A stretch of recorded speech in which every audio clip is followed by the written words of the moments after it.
Assalamualaikum warahmatullahi wabarakatuh. Kembali dengan saya Setiawan dengan NIM 289200196 dari Prodi S1 Manajemen Fakultas Ekonomi dan Bisnis Universitas Pancasakti Bekasi. Pada kesempatan kali ini saya akan menyampaikan presentasi tentang mata kuliah untuk ujian tengah semester mata kuliah akuntansi biaya dengan dosen pengampu Ibu Supini, Sarjana Komunikasi MM. Untuk itu mohon disimak. Presentasi kali ini tentang metode penentuan harga pokok produk. Metode penentuan harga pokok produk. Penentuan harga pokok produk atau Cost of Goods Sold atau COGS adalah aspek penting dalam manajemen bisnis dan akuntansi. COGS adalah biaya yang terkait langsung dengan produksi barang atau layanan yang dijual oleh suatu perusahaan. Dalam materi ini, kita akan menjelaskan beberapa metode umum digunakan untuk menentukan harga pokok produk. Metode penentu harga pokok. Yang pertama, metode rata-rata atau average cost method. Metode ini menghitung harga pokok produk dengan mengevaluasi biaya rata-rata dari semua barang yang ada di stok. Biaya rata-rata dihitung dengan membagi total biaya barang yang ada dengan jumlah barang dalam stok. Selanjutnya ada metode FIFO atau first in, first out. Metode ini menganggap bahwa barang yang pertama kali masuk ke dalam stok adalah yang pertama kali keluar. Dalam hal ini, biaya produk yang dijual adalah biaya barang yang paling awal masuk stok. Ketiga, metode LIFO atau last in, first out. Metode ini menganggap bahwa barang yang terakhir masuk ke dalam stok adalah yang pertama kali keluar.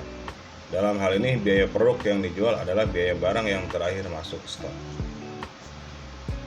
Selanjutnya ada metode spesifik atau specific identification method.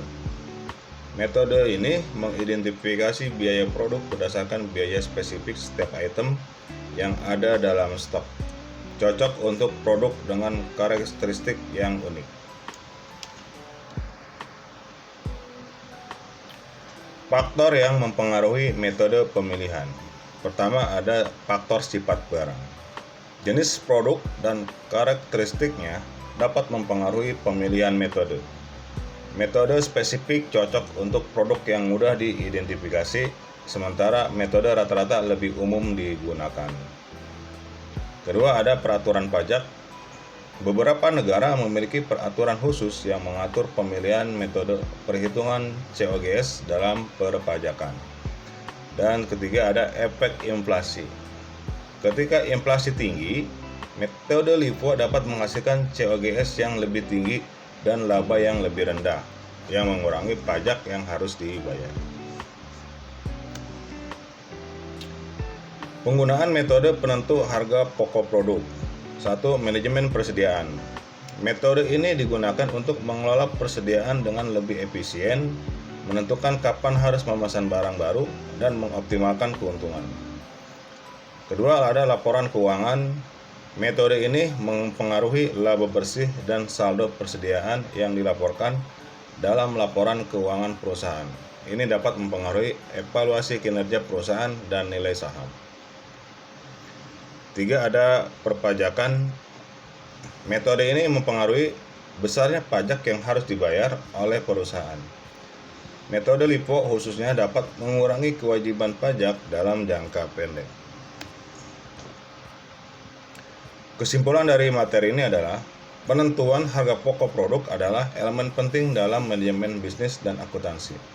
Pemilihan metode yang sesuai harus mempertimbangkan sifat produk, peraturan pajak, dan faktor-faktor lainnya.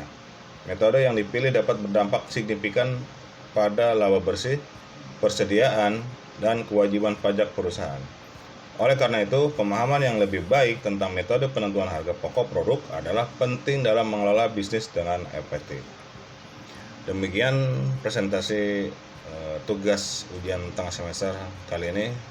Apabila ada kekurangan mohon dimaklum. Untuk itu saya akhiri, wassalamualaikum warahmatullahi wabarakatuh.